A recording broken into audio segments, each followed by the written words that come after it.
कर्म करे किस्मत बने, जीवन का यह मर्म, प्राणी तेरे हाथ में, तेरा अपना कर्म, तेरा अपना।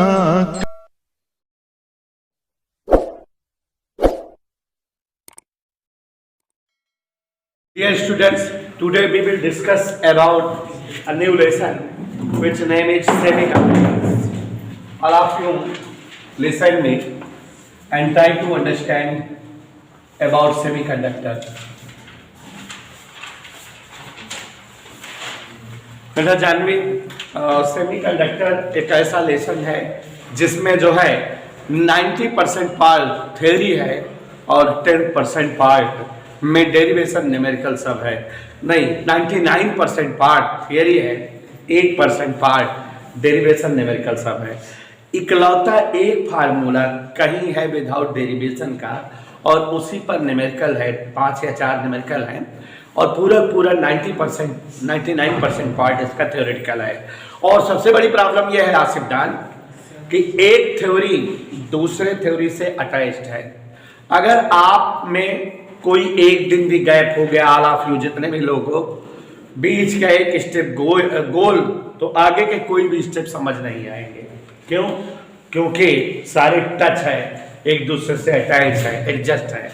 उस दिन लिखा रहे थे यश यादव, आपने देखा बड़ा लेंदी लगा, लिखने में बड़ा ज़्यादा लगा, लेकिन सच बता रहे हैं कि वो 10-15 मिनट में आप समझ जाओगे जितना लिखा है। मुश्किल 15 मिनट में 15 मिनट का टॉपिक हमने लिखाया था। प्रज्ञान हमारे नहीं थे, इनको मानते बहुत है, इसलिए हमने जो है अब थोड़ा 2-3-4 बच्चे ऐसे हैं जो पढ़ते हैं मन लगाकर, वो सब नहीं रहते हैं तो सोचते हैं कि उनका नुकसान ना हो, इसीलिए लिखाए नहीं, समझाए नहीं तो लिखा देते और समझाते भी। तो चलिए, semiconductor, what's are the semiconductor. पहले लेसन का थोड़ा सा एक डायग्राम बता दे रहे हैं, ध्यान देना बेटा जानवी। सबसे पहले मैं आपको पढ़ाऊंगा what's are the semiconductor. Semiconductor होते क्या है? On the basis of conductivity as well as on the basis of energy bind.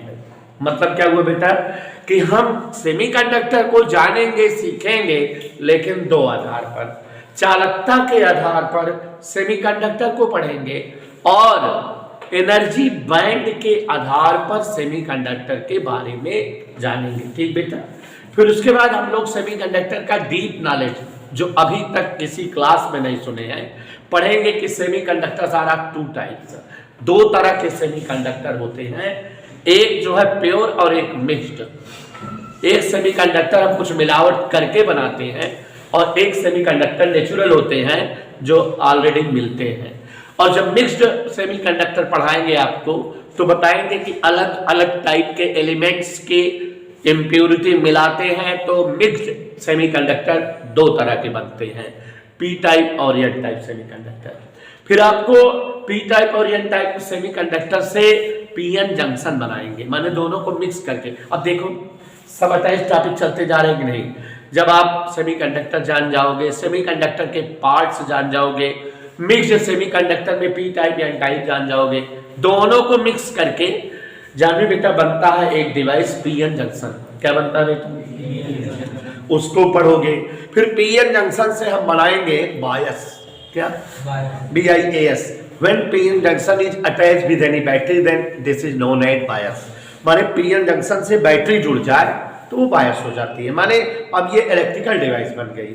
और फिर पीएन जंक्शन बायस जो बनी है उसमें 2 बायस पढ़नी है हमको लेसन में, एक फॉरवर्ड बायस और दूसरी रिवर्स बायस। और आपको बताएंगे कि दोनों बायस की वर्किंग क्या है और दोनों बायस क्यों पढ़ रहे हैं, माने what's are the application of PN junction bias. तो आपको दिखाएंगे कि PN junction bias are used for 2 purpose. एक तो पर्पज होता है पीएन जंक्शन डायोड बनाना और दूसरा पर्पज होता है ट्रांजिस्टर बनाना। तो अब देखो सारे स्टेप अटैच चल रहे हैं कि नहीं? तो जब पीएन जंक्शन से डायोड बनाएंगे तो डायोड से 4 यूज है, 4 डिवाइस बनाएंगे हम। और 4 डिवाइस का यूज करेंगे। पूछो जानवी बेटा कौन 4 डिवाइस रहेगी? पीएन जंक्शन डायोड से पहली डिवाइस जो रहेगी जो आपके ऊपर लगी हुई है ये एलईडी। माने इस डिवाइस का फुल डिस्क्रिप्शन यहाँ है। Solar cell, solar panel, photodiode, ये 4-5 डिवाइसें आपको पीएन जंक्शन डायोड से बनी हुई मिलेंगी। इनका डिस्क्रिप्शन है, माने 4 उपकरण पढ़ना है। और जब उपकरण पढ़ना है तो आप जान रहे हो वर्किंग, कंस्ट्रक्शन, ये सारी चीजें पढ़ी रहेगी। तो 4-5 डिवाइस बन गई ना बेटा। Photodiode 1, LED 2, solar cell, solar panel 3, और एक बनती है रेक्टिफायर। ठीक है, रेक्टिफायर मतलब एसी को डीसी में कन्वर्ट करने वाला जो इन्वर्टर में लगता है। इधर क्लियर बेटा? और एक्वा डिवाइस क्या बनाएंगे पीएन जंक्शन डायोड से? ट्रांजिस्टर। अब ट्रांजिस्टर के भी कई सारे यूजेज पढ़ने हैं। ट्रांजिस्टर में हम आपको PNP transistor, NPN transistor, 2 transistor पढ़ाएंगे। और पीएनपी और एनपीएन ट्रांजिस्टर से कई सारी डिवाइस बनेगी, लेकिन जो मेन डिवाइस है वो बनेगी एम्पलीफायर।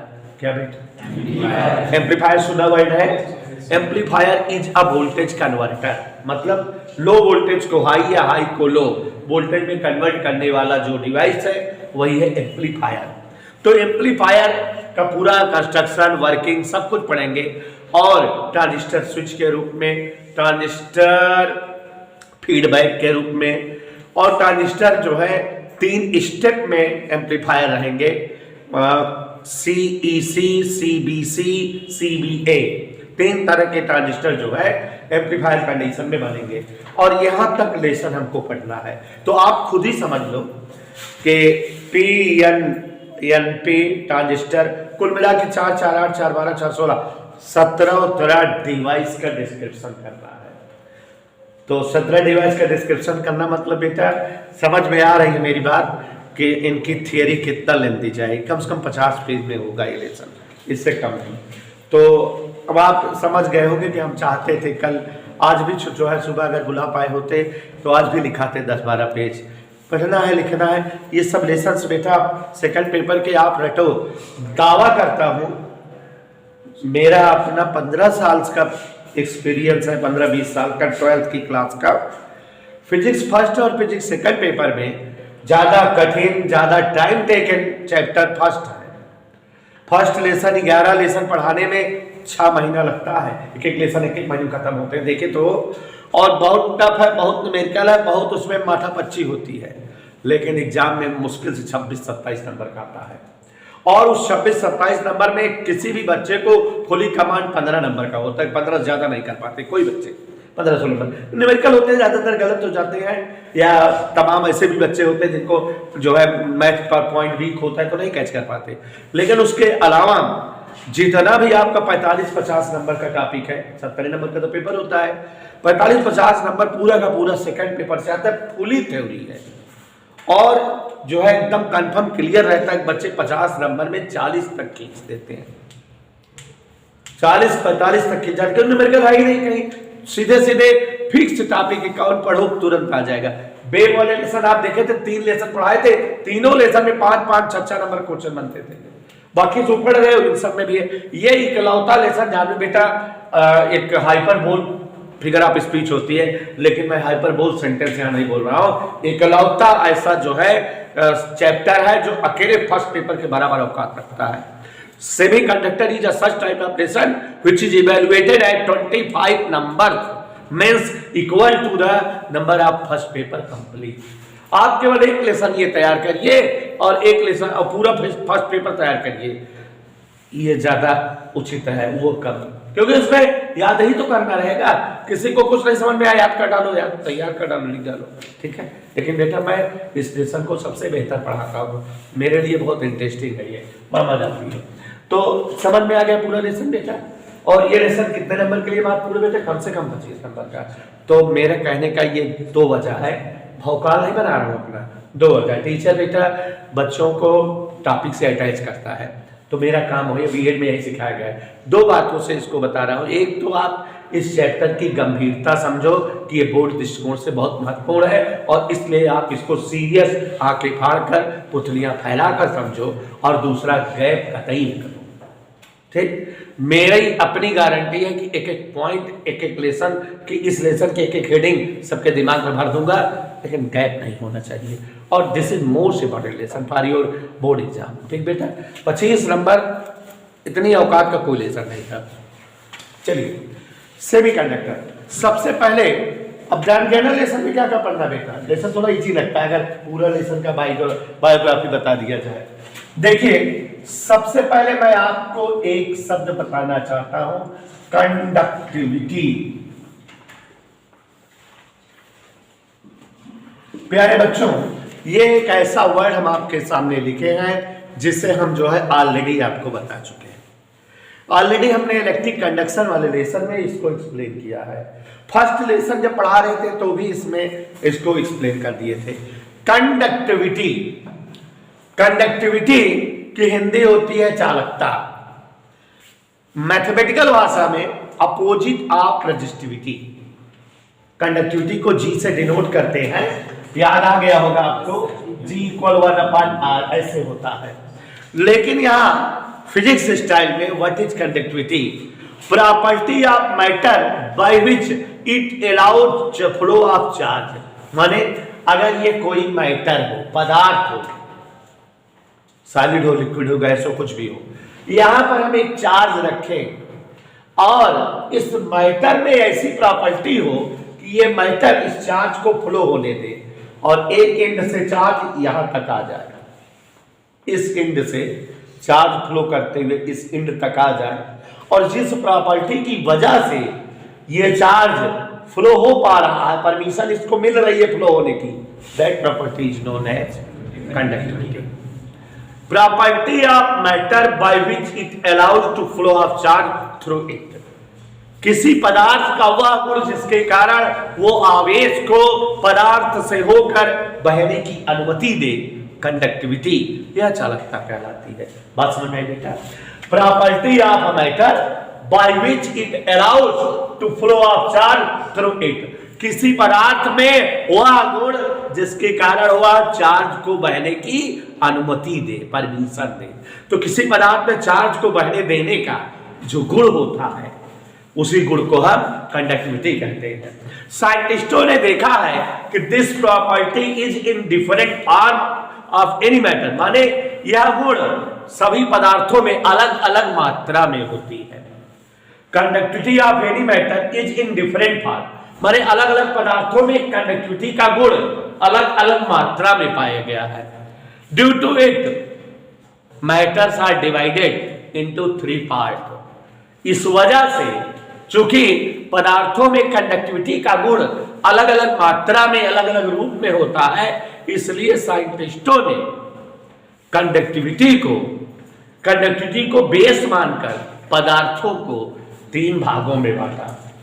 और कंडक्टिविटी के आधार पे, on the basis of conductivity, matters are divided into 3 parts. On the basis of conductivity matters are divided into 3 parts. पदार्थों को हमने 3 तरह का जान लिया कंडक्टिविटी के आधार पर। फर्स्ट टाइप का मैटर कंडक्टर कहलाया, सेकंड टाइप का मैटर इंसुलेटर कहलाया, और थर्ड टाइप का मैटर सेमी कंडक्टर कहलाया। और वो भी कंडक्टिविटी की मात्रा के आधार पर। निश्चित तौर पे जान भी बेटा, किसी मैटर में कंडक्टिविटी का गुण ज्यादा रहा होगा, किसी में कम, किसी में बिल्कुल ले नहीं रहा होगा, ऐसे कुछ रहा होगा। चलो देखते हैं। Such type of matter having more conductivity are called conductors. ऐसे समस्त पदार्थ जिनमें कंडक्टिविटी का गुण बहुत ज्यादा हो, जिन पदार्थों में कंडक्टिविटी का गुण बहुत ज्यादा पाया जाता हो, वही पदार्थ कंडक्टर्स कहलाते हैं। सच टाइप ऑफ, ध्यान से सुनना बेटा, दिखा देंगे अभी। Such type of matters having more conductivity are known as conductor of electricity. माने ऐसे समस्त पदार्थ जिनमें कंडक्टिविटी का गुण बहुत ज्यादा हो, उन्हें ही हम जो है इलेक्ट्रिक का कंडक्टर कहते हैं। या बेटा, this type of matter are such type of matters which allows flow of charge very easily माने ये ऐसे पदार्थ होते हैं जिनमें चार्ज को बढ़ने का गुण बहुत सरलता से और बहुत ज्यादा पाया जाता है, ठीक है।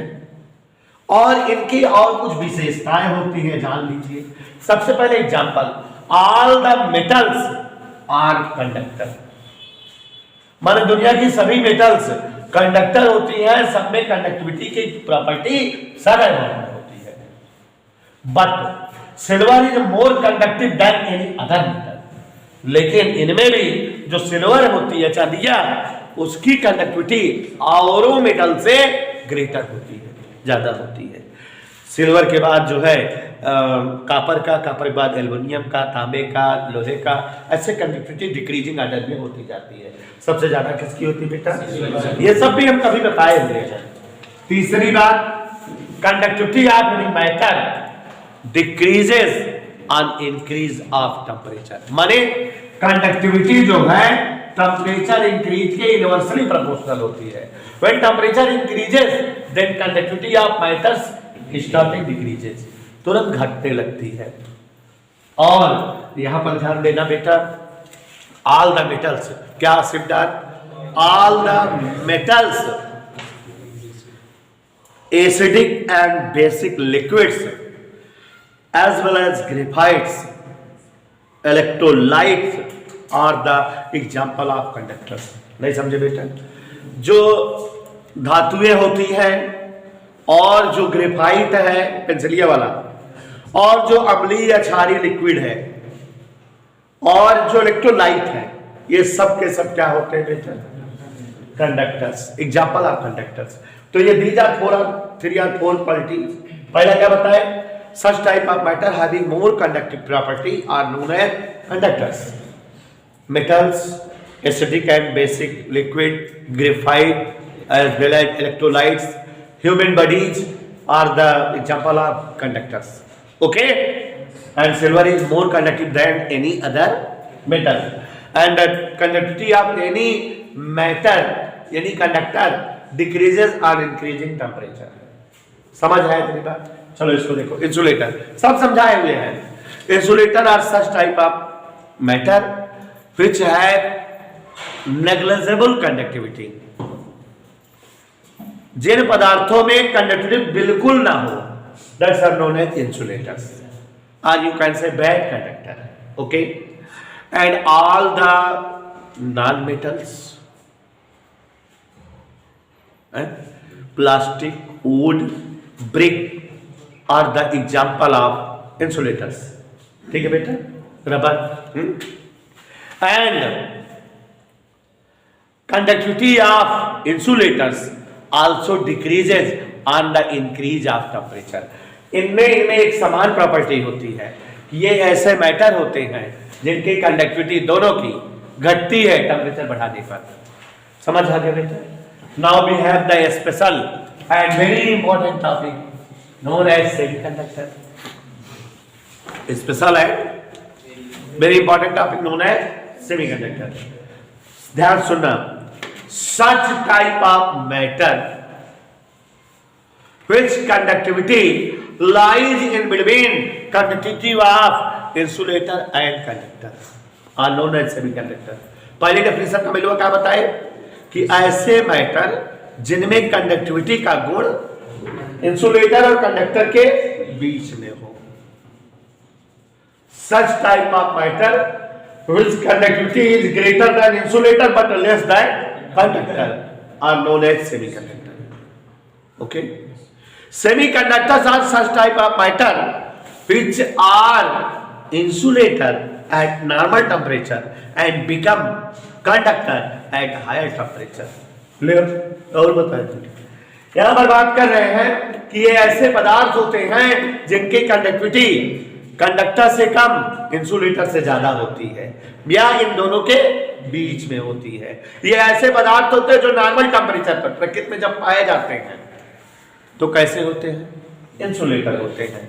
लेकिन एट हायर टेम्परेचर जब हम इनको बढ़ा देते हैं ताप, तो ये बन जाते हैं conductor. It means you can से conductivity of semiconductor increases on increment of temperature, and silicon, germanium as well as fourth group elements are the good example of semiconductors. Okay, carbon is also semiconductor. बताए हैं ना किसी जमाने में, नहीं बताए? तो इतना समझ में आया बेटा? Yes sir. गुड। चलो एक न्यू टॉपिक बेटा आपके सामने रखने जा रहे हैं, ध्यान से सुनिएगा। और इसकी रिक्वायरमेंट बेटा आगे भी है लेसन में, इसलिए ध्यान दीजिएगा। Energy band.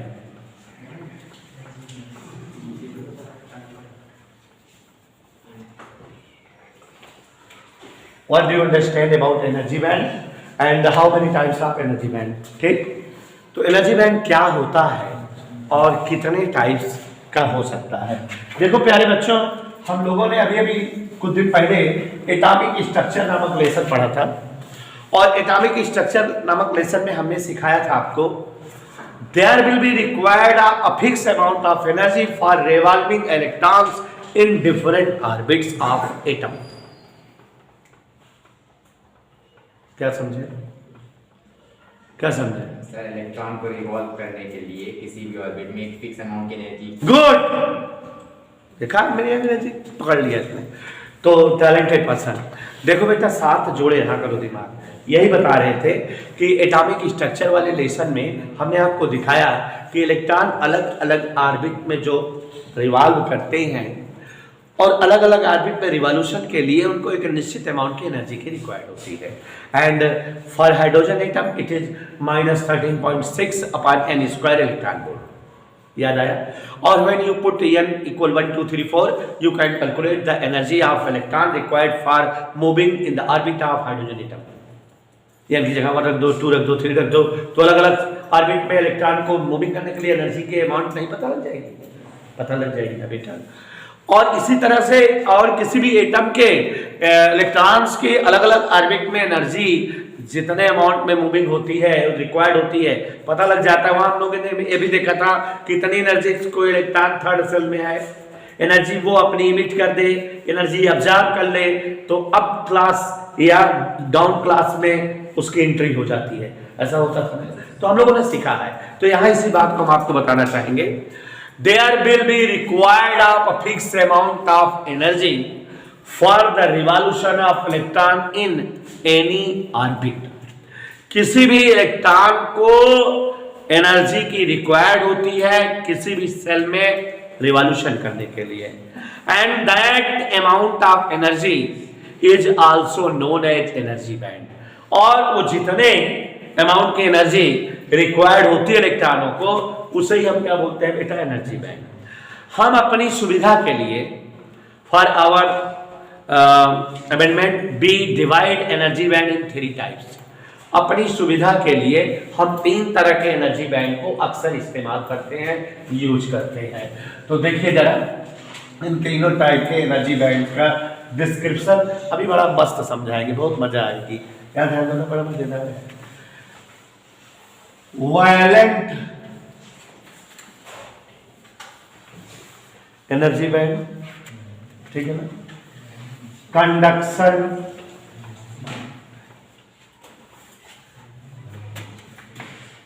और एनर्जी गैप।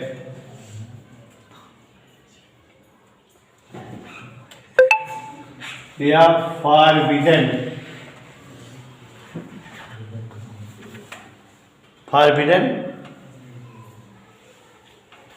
Energy bond.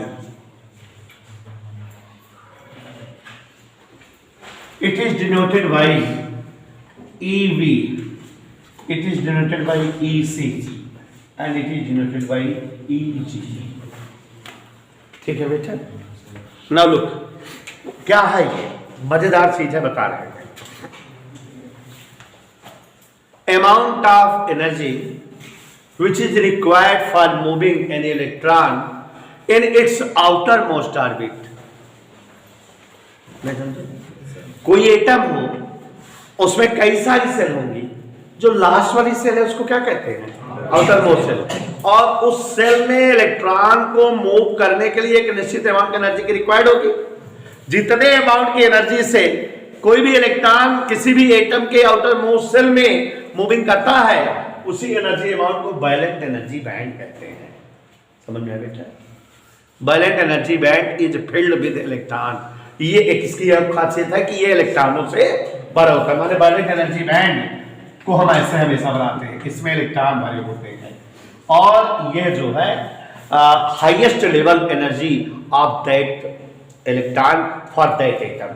भाई निश्चित तौर पे जब एकदम ऊपर वाली सेल है तो उसमें का इलेक्ट्रॉन तो एकदम हाई लेवल वाली एनर्जी रखा होगा कि नहीं? ठीक है ना बेटा, बस समझ में? ठीक है, तो अब यहां पर हमने बताया कि amount of energy required for moving in any orbit of any atom is known as energy band, and there are three type of special energy band for our discussion, for our study, and they are valent energy band, conduction energy band, and forbidden energy band. And what is valent energy band? Such type of amount of energy which is required for moving any electron in its outermost orbit of atom. किसी भी electron को atom के सबसे बाहर वाली cell में move करने के लिए जितने अमाउंट एनर्जी की रिक्वायर्ड होती है वही उसके लिए जो है वैलेंट एनर्जी बॉन्ड कहलाती है। वैलेंट एनर्जी बॉन्ड हमेशा इलेक्ट्रॉनों से फील होता है, it is field from electron और it is the high level of energy level for that electron. ये उस इलेक्ट्रॉन के लिए जो है हाई लेवल है, हाई लेवल की एनर्जी है। किससे ज्यादा भी एनर्जी हो सकती है? नहीं, उस एटम में इतनी एनर्जी हो सकती है हाईएस्ट। अगर इससे ज्यादा हो जाएगी तो इलेक्ट्रॉन चाचा एटम को छोड़ देंगे, एटम से बाहर हो जाएंगे, आयनाइजेशन हो जाएगा। तो ये तो हाईएस्ट लेवल की एनर्जी हुई उस एटम में रहने के लिए, ठीक है। और अब उसके बाद conduction energy bond, amount of energy by which electron give up its orbit and showing conductivity property. माने अगर हम किसी एटम को इतना एनर्जी दे रहे हैं कि वो आउटर मोस्ट सेल में ना रह करके एटम से बाहर आ जाए, और जब बाहर आ जाएगा तो क्या बन जाएगा? चार्ज कैरियर, माने कंडक्टिविटी की प्रॉपर्टी दिखाने लगेगा कि नहीं? तो ऐसी अमाउंट की एनर्जी को क्या कहेंगे? कंडक्शन एनर्जी बनेगी। और बेटा इट इज वैकेंट, ये हमेशा खोखला होता है, इसमें कुछ नहीं रहते, यही इलेक्ट्रॉन इसमें आते हैं, ठीक। और एनर्जी गैप मतलब कि इन दोनों के बीच जो भी एनर्जी की जो है डिफरेंस होती है उसे हम एनर्जी गैप कहते हैं। मैं मतलब कि difference of energy for conduction band as well as valence energy band is known as energy gap, ठीक है। तो अब जैसे यहां पर वैलेंट एनर्जी बैंड है, मान लो 7 joule energy valence energy band में है, मतलब किसी इलेक्ट्रॉन के पास 7 जूल एनर्जी है तो वैलेंट बॉन्ड में है, और इसके ऊपर जो है फॉरबिडन गैप छोटी सी पट्टी है, और इसके ऊपर कंडक्शन बैंड है 9 जूल का।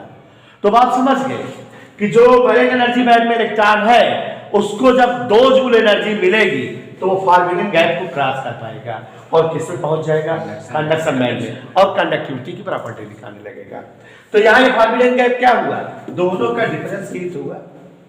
Forbidden energy gap is the such type of energy which is required for moving any electron from valent bond to conduction energy bond। माने ये है वह एनर्जी है जिसे पाकर इलेक्ट्रॉन इससे इसमें आ जाता होगा, ठीक है। तो बात समझ में आई बेटा? तो एक बार फिर से बता दे बेटा, एनर्जी बैंड आर आप conduction energy band, valent energy band, energy gap. What is valent energy band बेटा?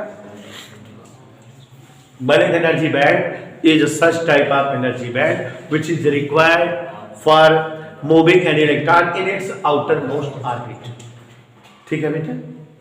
जितनी एनर्जी की मात्रा से कोई इलेक्ट्रॉन अपनी सबसे बाहर वाली सेल में, एटम की सबसे बाहर वाली सेल में मूव कर सकता है, वही एनर्जी उसकी वैलेंट एनर्जी बैंड होती है। It is the highest amount of energy for that electron for that atom, ये हाई लेवल की एनर्जी होती है। और बेटा ध्यान से सुनना भाई,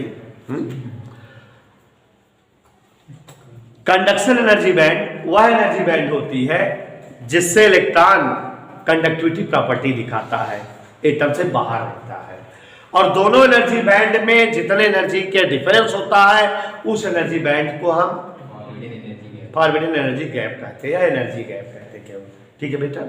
अब एनर्जी बैंड के आधार पर मैटर का डिस्क्रिप्शन, माने classification of matter. Look here, classification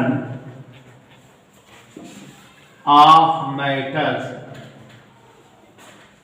on the basis of, किसके बेस पर? Energy band.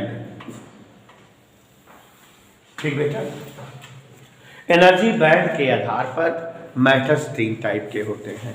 On the basis of energy band matters are of 3 types. Energy band के आधार पे मैटर कितने प्रकार के होते हैं? पहला मैटर है कंडक्टर, दूसरा है इंसुलेटर और तीसरे मैटर है सेमीकंडक्टर।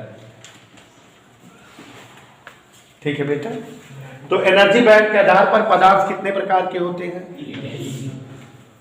तो फिर कंडक्टर क्या है? एक की डेफिनेशन बता दे बेटा, तीनों की जान जाओगे। चलो, such type of matter for which width of valence energy bond and conduction energy bond is nearly same.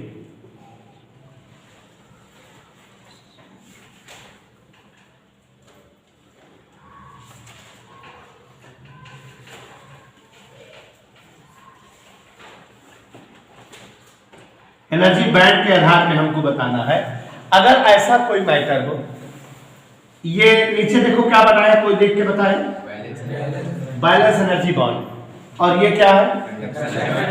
Conduction energy bond.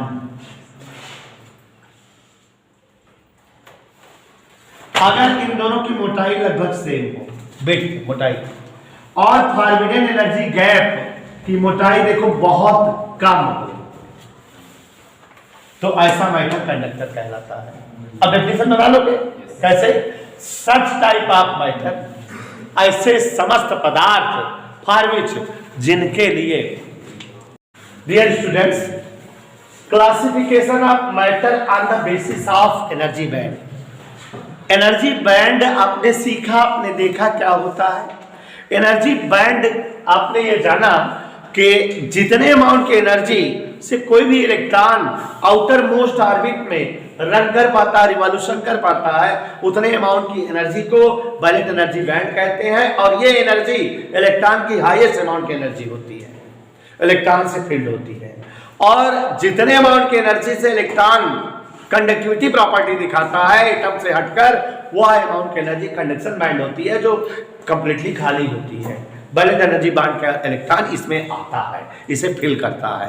Energy gap is the difference amount of energy for these two band. दोनों band में जितना gap होता है, difference, उसे ही हम जो है क्या कहते हैं? Forbidden energy.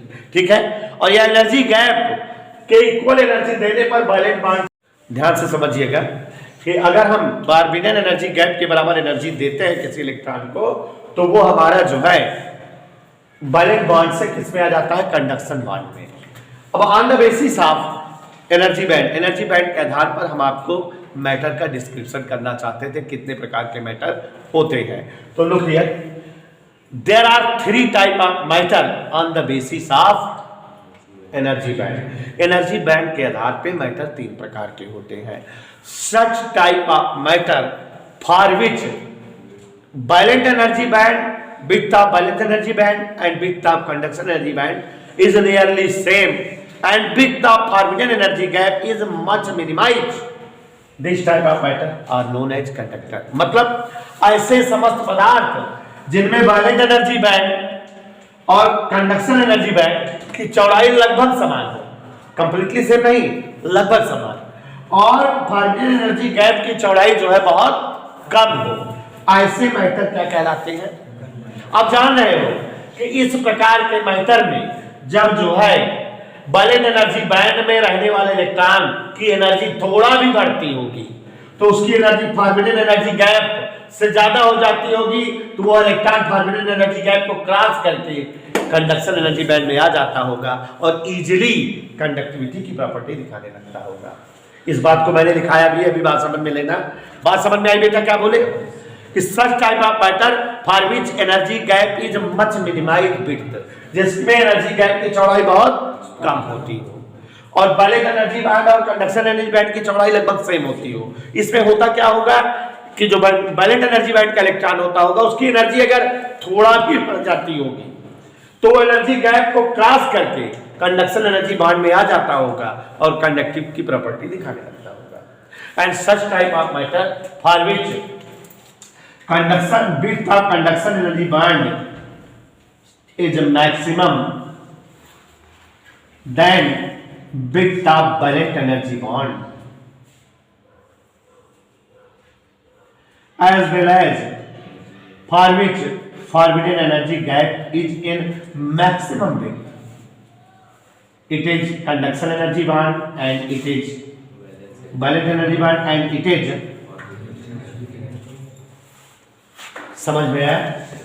अब समझ में आया, ठीक है ना। इलेक्ट्रॉन भरते हैं तो such type of matter for which conduction energy bandwidth is greater than the valence energy bond width, माने जिसमें कंडक्शन एनर्जी बांड की चौड़ाई वैलेंट एनर्जी बांड की चौड़ाई से अधिक हो और जिसमें फॉरबिडन एनर्जी गैप की चौड़ाई भी ज्यादा हो।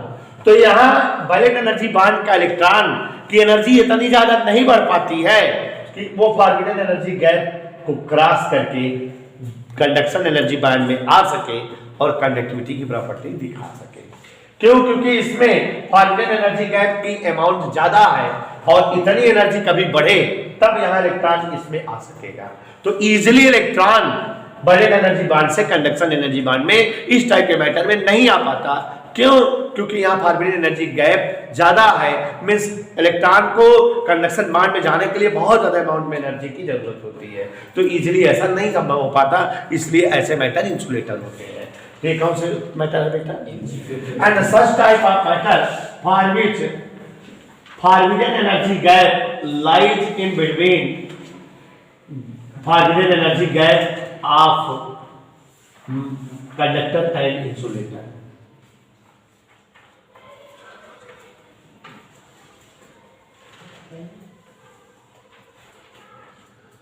इसका मतलब समझो बेटा, समझोगे? ये क्या है बेटा? Energy gap, conduction energy bond,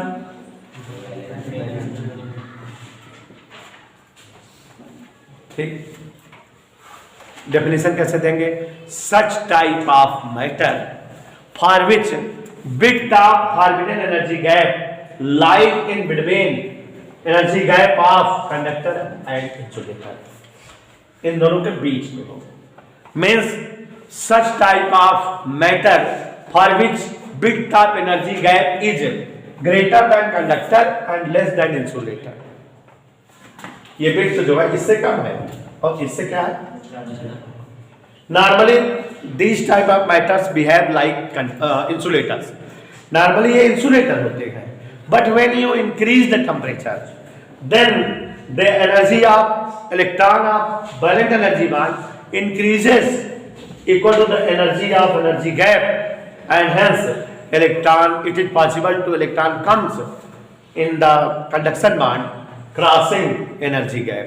तो यहाँ संभावना है कि इलेक्ट्रॉन की एनर्जी इतनी बढ़ जाती होगी कि वो एनर्जी गैप को क्रॉस करके वैलेंट एनर्जी बांड से कंडक्शन एनर्जी बांड में आ जाता होगा, कंडक्टिविटी की प्रॉपर्टी दिखाने लगता होगा। तो ये बेटा हमारा जो है कंडक्टर, इंसुलेटर, सेमीकंडक्टर का डिस्क्रिप्शन है और किस बेस पर है बेटा? समझ आया बेटा? 5 नंबर का क्वेश्चन ये आता है। Define conductor, insulator and semiconductors on the basis of energy band. समझ में आया बेटा? लिखा दिया ये, अब पढ़ोगे तो आ जाएगा, कोई प्रॉब्लम किसी को।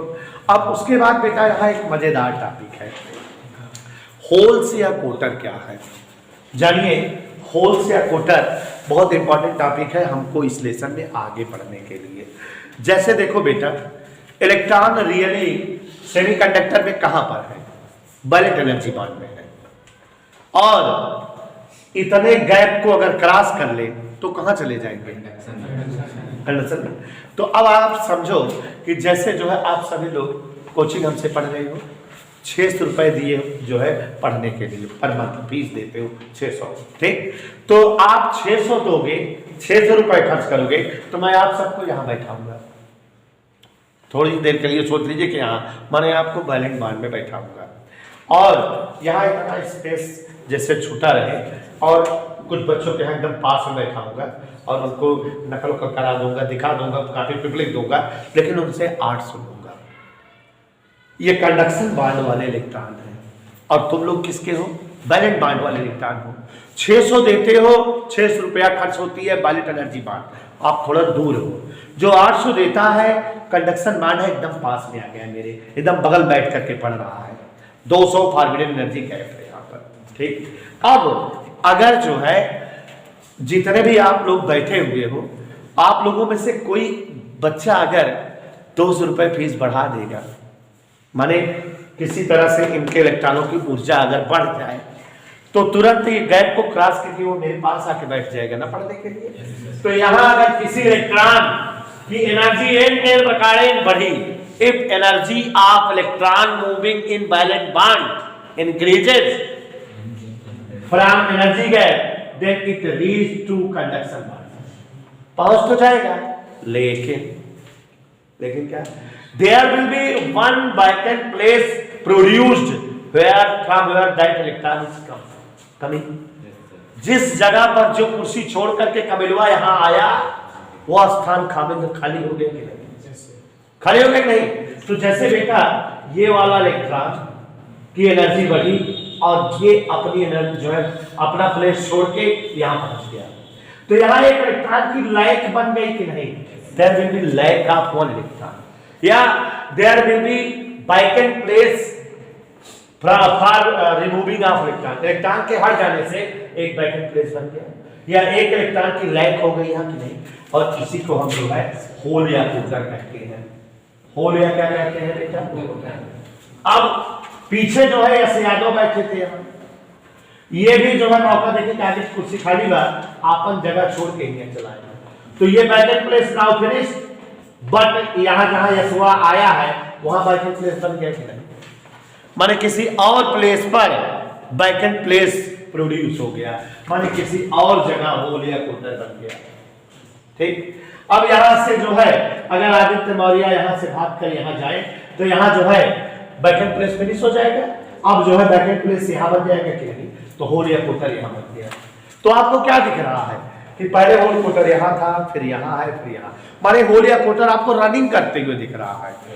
होल या कोटर means like of electron means positive charge, और जब चार्ज फ्लो करता है तो इसका मतलब वहां करंट बन गई, तो इसका मतलब यहां पर करंट फ्लो होने लगी, और उस करंट को होल करंट या कोटर करंट कहते हैं। तो समझ में आया बेटा? एक बार फिर से बता दें, when energy of electron of valence bond increases, it remove its place and comes to conduction energy band, and thus there will be one vacant place created in valent bond, and this vacant place is also known as lack of electron and also known as hole or coulter. And when any electron of other place comes at this place, then hole created at another place, and similarly holes are created in a valent energy bond, means holes are running from here and there, and you can say charge is flowing, means there will be a current which is called hole current, ठीक है। तो हमेशा आप जानते रहिएगा कि हम इस लेसन में होल या करंट बोलेंगे तो ऐसे बनाएंगे, इसका मतलब लाइक ऑफ लिखता है, और इसका मतलब पॉजिटिव चार्ज, ठीक। तो बात समझ में आई बेटा? अब आपको जो है हम लोग पढ़ेंगे कि क्लासिफिकेशन ऑफ कंडक्टर, कंडक्टर के कितने टाइप होते हैं। तो आपको पढ़ाऊंगा बेटा कि कंडक्टर्स जो है सेमीकंडक्टर्स दो प्रकार के होते हैं, इंट्रिंसिक और एक्सट्रिंसिक।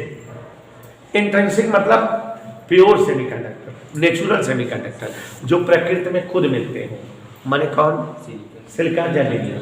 और फिर दूसरे सेमीकंडक्टर बताऊंगा इम्प्योर या एक्सट्रिंसिक, आर्टिफिशियल। तो वो क्या है सेमीकंडक्टर और ये क्या है? इनमें आपको केमिस्ट्री में समझाऊंगा कि जो इंट्रिंसिक सेमीकंडक्टर होते हैं वो नॉर्मल टेम्परेचर पर इंसुलेटर होते हैं, हायर टेम्परेचर पर कंडक्टर हो जाते हैं। क्यों? ये बताऊंगा केमिस्ट्री से, कैसे जान लो। Semiconductors are of two types. पहला क्या है? इंट्रिंसिक। दूसरा क्या है? इंट्रिंसिक का मतलब प्योर सेमीकंडक्टर, नेचुरल सेमीकंडक्टर, और एक्सट्रिंसिक का मतलब इम्प्योर सेमीकंडक्टर या आर्टिफिशियल सेमीकंडक्टर। ठीक, तो हम इंट्रिंसिक सेमीकंडक्टर के बारे में बता रहे हैं। Such type of semiconductors which are found in nature, जो प्रकृति में पाए जाए ऐसे सेमीकंडक्टर इंट्रिंसिक सेमीकंडक्टर कहलाते हैं। And normally which are insulators, जो सामान्य ताप पर क्या होते हैं? इंसुलेटर होते हैं। एट 0 केल्विन, 0 केल्विन टेम्परेचर तक ये क्या होता है बेटा? Insulator. Behave look like insulator. Why? क्यों? वजह बता रहा हूं, केमिस्ट्री वाला। देखो केमिस्ट्री से वी नो दैट, अंग्रेजी में बात करूं, we know that natural semiconductors are generally elements of fourth group of periodic table. नहीं समझे? जो हमारे सेमीकंडक्टर है नेचुरल, जैसे सिलिकॉन और जर्मेनियम, शुद्ध रूप से ये चौथे समूह के तत्व हैं, फोर्थ ग्रुप के एलिमेंट है। और फोर्थ ग्रुप का एलिमेंट वही होता है जिसकी लास्ट सेल में 4 इलेक्ट्रॉन्स होते हैं। तो इसका मतलब सिलिकॉन या जर्मेनियम के एटम के लास्ट सेल में कितने इलेक्ट्रॉन होते होंगे? 4। और अब प्रत्येक एटम जो सिलिकॉन का होता होगा अपने नेबर एटम से, पड़ोसी एटम से 4-4 इलेक्ट्रॉन दोनों रखते होंगे, 4-4 इलेक्ट्रॉनों का कोवैलेंट बॉन्ड बनाता होगा और एटम से मॉलिक्यूल बन जाता होगा। नहीं समझे? We know that silicon and germanium are the best example of intrinsic semiconductor or natural semiconductor which belongs in fourth group of periodic table, and hence there will be 4 valent electron। valent मतलब last cell वाले electron. Silicon और germanium कैसे होते हैं? क्या होते हैं? ये चौथे समूह के तत्व हैं, इसलिए इनके आखिरी सेल में कितने इलेक्ट्रॉन होंगे? माने वैलेंट इलेक्ट्रॉन 4 होंगे, संयोजी इलेक्ट्रॉन, और इसलिए अपने पड़ोसी एटम से 4-4 इलेक्ट्रॉनों का क्या कर लेंगे? कोवैलेंट बॉन्ड बना लेंगे। और जब 4-4 इलेक्ट्रॉनों का कोवैलेंट बॉन्ड बन गया तो यहां कोई इलेक्ट्रॉन दिख रहा है? Free electron? कोई भी फ्री इलेक्ट्रॉन यहां नहीं है जो चार्ज कैरियर का काम करे कि जो एनर्जी देने पर इधर से इधर आए, क्योंकि सब अपना जुड़े हुए हैं, सब कोवैलेंसी बनी हुई है। कोई भी फ्री इलेक्ट्रॉन यहां दिख नहीं रहा है कि जो इलेक्ट्रॉन जो है चार्ज कैरियर का वर्क करे। और यही वजह है कि जो सेमीकंडक्टर नेचुरल है सामान्य टेम्परेचर पर क्या होते हैं? इंसुलेटर, क्योंकि यहाँ चार्ज को फ्लो कराने वाला कोई भी फ्री इलेक्ट्रॉन के जैसा कैरियर नहीं है, और इसलिए ये करंट शो नहीं करते, कंडक्टिविटी की प्रॉपर्टी नहीं दिखाते। मतलब due to this at normal temperature semiconductors are insulator. लेकिन जब हम टेम्परेचर बढ़ाते हैं, when we produce the temperature, तो हो सकता है कि इनका एक कोवैलेंट बॉन्ड टूट जाता होगा या 2 कोवैलेंट बॉन्ड टूट जाता होगा। मींस एट हायर टेम्परेचर इनका 1 या 2 या कई कोवैलेंट बॉन्ड टूट जाते होंगे, तो एक भी टूटे तो कई इलेक्ट्रॉन निकल आए? 2 फ्री इलेक्ट्रॉन मिल गए, चार्ज करके काम करने लगेंगे और करंट को इधर से उधर शो अप कराएंगे कि नहीं? तो आप समझ गए कि ड्यू टू दिस, इस वजह से intrinsic semiconductor become conductors at higher temperature. ठीक है ना? केमिस्ट्री की बात है नहीं बेटे? तो आगे का डिस्कस